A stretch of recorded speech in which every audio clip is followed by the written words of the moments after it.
En pleine nuit, des drones ukrainiens ont frappé en profondeur le territoire russe, atteignant des raffineries, des aérodromes et des cibles militaires avec une précision terrifiante. Mais le véritable choc, c'est que tout le réseau de défense de Moscou a été pris par surprise. Et tout a commencé par une seule attaque apparemment impossible. La suite des événements va changer la façon dont les guerres sont menées. 3:47. 4 systèmes sans pilote identifiés comme des castors se rapprochant de Moscou à environ 380 km/h en formation serrée. Aux abords de Ryazison, une équipe de S-400 observe des échos vacillants qui au premier abord ressemblent à un vol d'oiseau.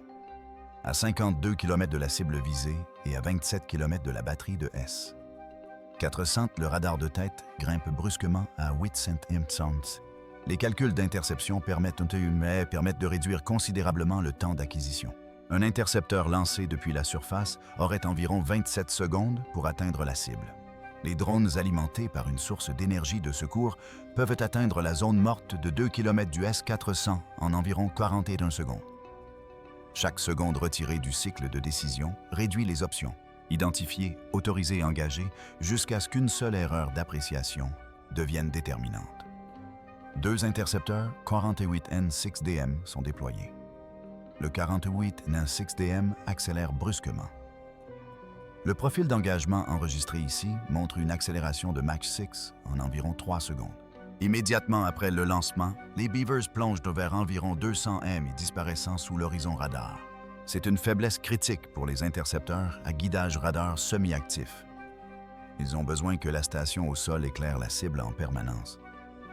Dès que la cible passe sous le faisceau, le système de guidage de l'intercepteur ne dispose plus de vecteurs fiables. Les intercepteurs explosent à environ 80 mètres au-dessus des dernières positions connues. Chaque missile 48 et 6DM emporte une ogive à fragmentation de 180 kg, dispersant environ 24 fragments d'acier. Lors de cet engagement, ces fragments se dispersent dans le vide. Aucun drone n'a été détruit. Les intercepteurs longue portée étant désormais fournis par Phantom Solutions, la dernière ligne de défense de la raffinerie repose sur 2 batteries Panzer S-1.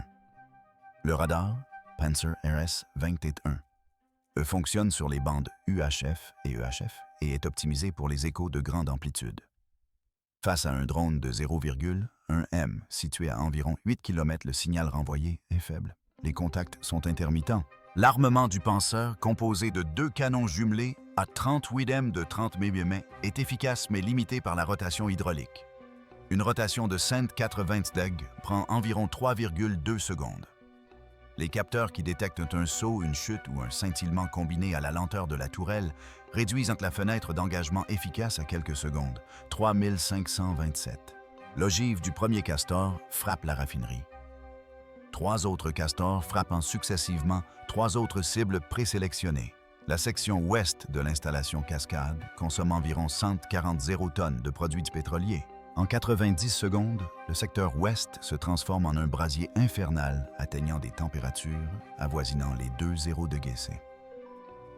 L'incendie fait rage sans contrôle pendant 72 heures. Conséquences opérationnelles immédiates. L'approvisionnement en carburant de Moscou est réduit d'environ 40%.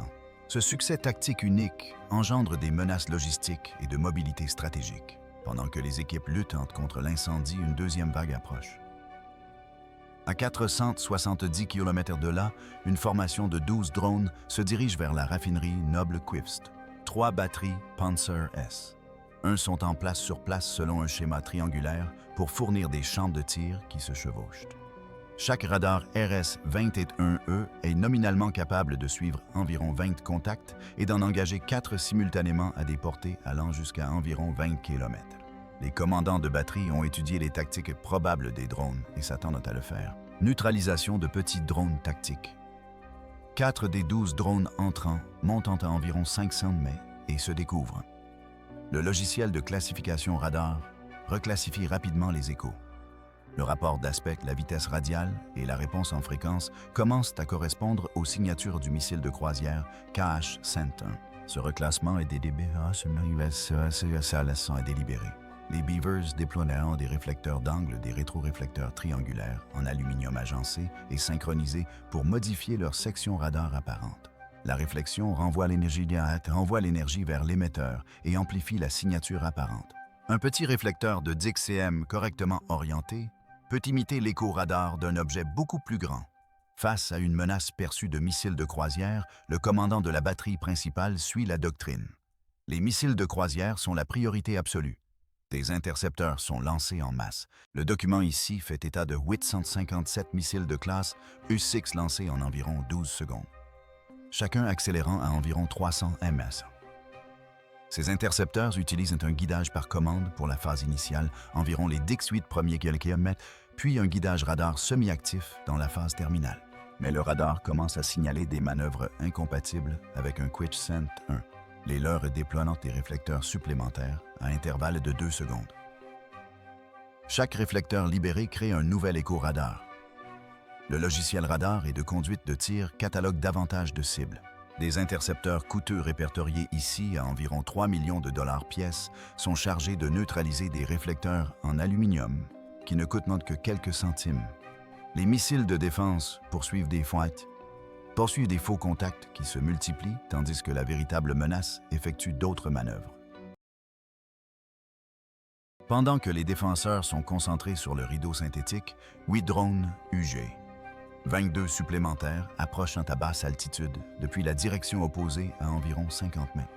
Le système de missiles à balayage électronique Panzer peut se diriger électroniquement dans un secteur, mais ne peut pas physiquement regarder directement derrière lui sans faire pivoter sa tourelle de 3,0 kg. Ce déplacement physique prend environ 4,7 secondes. Le délai de rotation de la tourelle crée un angle mort. À environ 1,2 km les 57 missiles. E-6 nécessitent environ 1,5 secondes pour armer leur fusée de proximité après le lancement.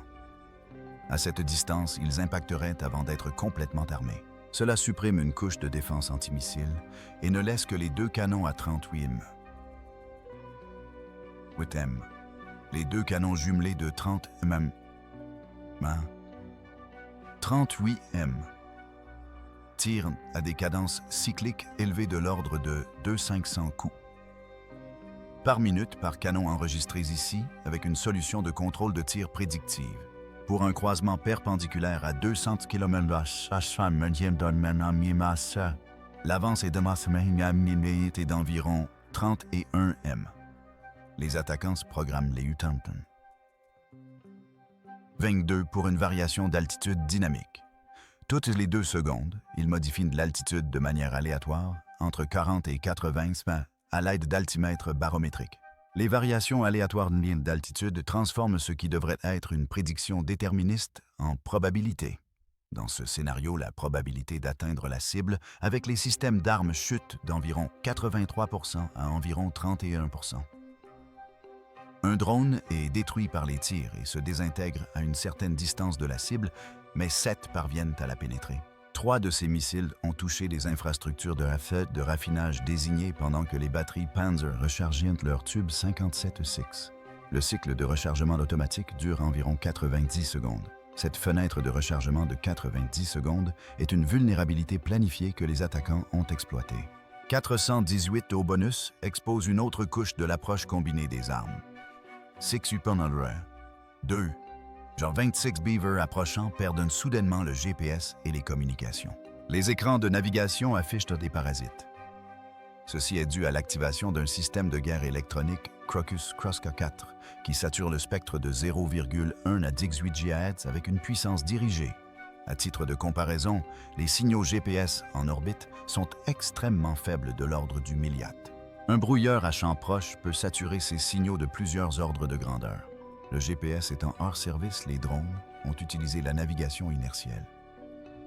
Les centrales inertielles dérivent. La dérive enregistrée ici est d'environ 10 deg sur un vol de 380 km, ce qui engendre des erreurs de position potentielles de l'ordre de 200 mètres suffisantes pour manquer les pointes de visée tactique. Les contraintes thermiques aggravent le palpable problème de navigation. Le processeur d'un des drones atteint environ 95 degrés et commence à subir une limitation thermique. La plateforme déclenche un délestage d'urgence. Feu de navigation émetteur de télémétrie et récepteur d'alerte radar éteint. Chaque watt économisé procure un léger soulagement thermique et une marge de traitement marginale. L'algorithme de reconnaissance de forme peine à réagir en 30 secondes. 8 secondes pour établir une relation géométrique stable. 3 chars situés au point de visée projettent des ombres qui s'intersectent pour former un triangle aux angles uniques. Le système de reconnaissance de forme embarqué se verrouille sur cette constellation. Les communications restent bloquées par le crocus.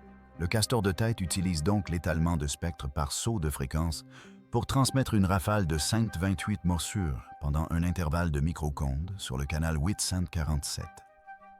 Les ailiers reçoivent le fragment et corrigent le cap. Le char sept est touché à 420. L'ogive frappe à la jonction acier-béton, point faible connu en raison de la dilatation différentielle provoquant l'inflammation d'un lac de combustible. L'équipage du véhicule abandonne un engin d'une valeur d'environ 20 millions de dollars, tandis qu'un mur de feu progresse. Prochaine étape, l'aérodrome de Primorsko-Oktar.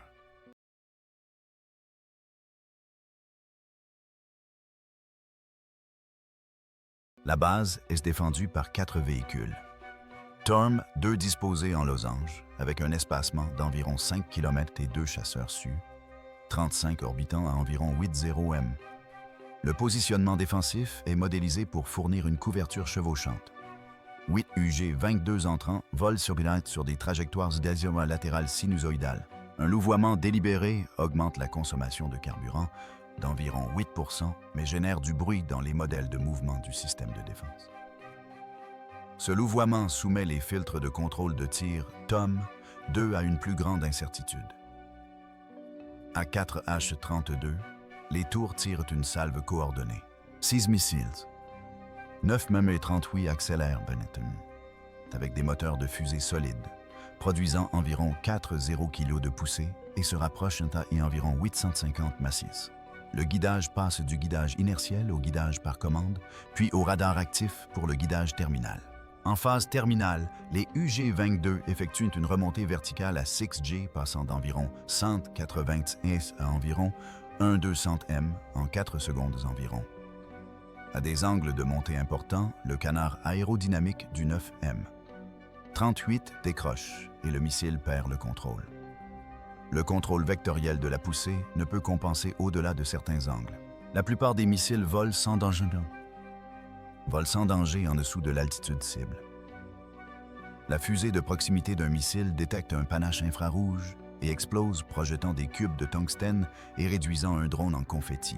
La tactique de montée verticale permet d'obtenir 2 effets. Cela déjoue la salve d'interception immédiate et attire l'attention et les ressources d'armement vers le ciel. Et tandis que les yeux et les armes sont tournés vers le O4 UG-26 Beaver, s'approchent au-dessus de la mer d'Azov, à environ 5 mètres d'altitude. Le rasage de la surface de l'eau empêche la détection par radar terrestre à longue portée en raison de la ligne de visée et de la courbure de la Terre. Un horizon à 5 mètres d'altitude correspond à environ 8 km.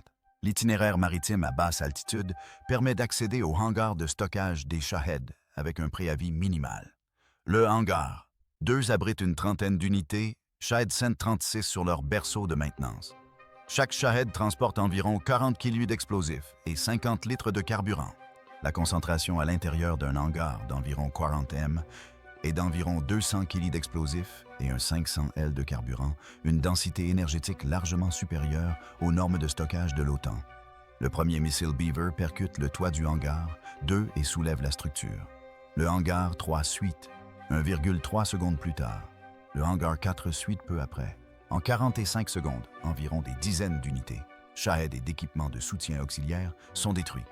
L'effet immédiat est une chute dramatique de la capacité opérationnelle et des pertes d'équipements se chiffrant en centaines de milliers de dollars, ainsi qu'un grave revers opérationnel pour les opérations Shahed sur la base. Le plus long tir reste à venir. 444. Dessus, 26, Ja-26, Beaver modifiés atteignent une Penza à environ 630 km à l'intérieur du territoire russe. La portée standard du Beaver est ici d'environ 350 km. Ces unités sont modifiées avec des réservoirs de carburant auxiliaires installés dans la soute à ogives.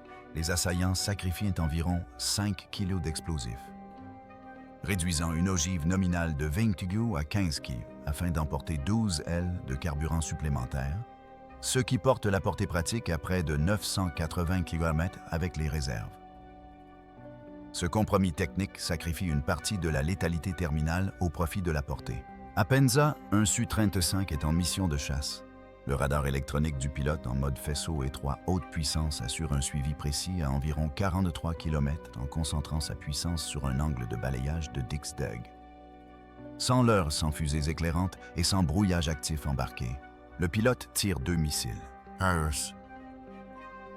60 Dix-7 équipés de systèmes de guidage actifs Argus 9 B2. Les R-77 accélèrent à grande vitesse et leur système de guidage se dirige de manière autonome vers la cible. Les appareils tentent des manœuvres défensives des tonneaux et des vitesses angulaires rapides, essayant de dépasser la vitesse de rotation des systèmes de guidage des missiles. Une fusée de proximité. R-77 explose à environ 80 smèques, projetant des centaines de billes de tungstène de Hewitt même qui perforent le fuselage du Beaver. Les gouvernes se bloquent et une partie de la dérive est arrachée. La seconde fusée R-77 percute de plein fouet et détruit un Beaver. L'allié endommagé poursuit néanmoins sa route. Les dernières secondes sont comptées. Le Beaver endommagé effectue une impulsion de poussée pour corriger sa trajectoire finale. L'impact est enregistré à 446. L'ogive de 15 kiliers et les débris cinétiques pénètrent le toit d'une usine de fabrication de semi-conducteurs et détruisent ou contaminent les environnements de salles blanches et les équipements sensibles. Un système de lithographie par faisceau d'électrons documenté ici d'une valeur de 47 millions de dollars et nécessitant 18 mois d'installation et d'étalonnage est détruit. Les équipements d'implantation ionique et autres éléments de la chaîne de production sont vaporisés ou rendus inutilisables. L'impact opérationnel est décisif. La production de puces militaires est paralysée pour une durée minimale prévue de 6 mois. Au terme de cette période, les pertes matérielles de l'Ukraine restent relativement modestes. Environ 412 $0 de drones ont été utilisés pour ces frappes. En retour, ces frappes infligent des pertes de plusieurs dizaines de millions de dollars aux actifs russes. Perturbent l'approvisionnement en carburant, détruisant les stocks de Shahed. Mettent hors service les installations de forage d'une base. Shahed principal et paralysant des capacités de production de semi-conducteurs essentiels. Plus important encore que le simple calcul financier est le calcul opérationnel.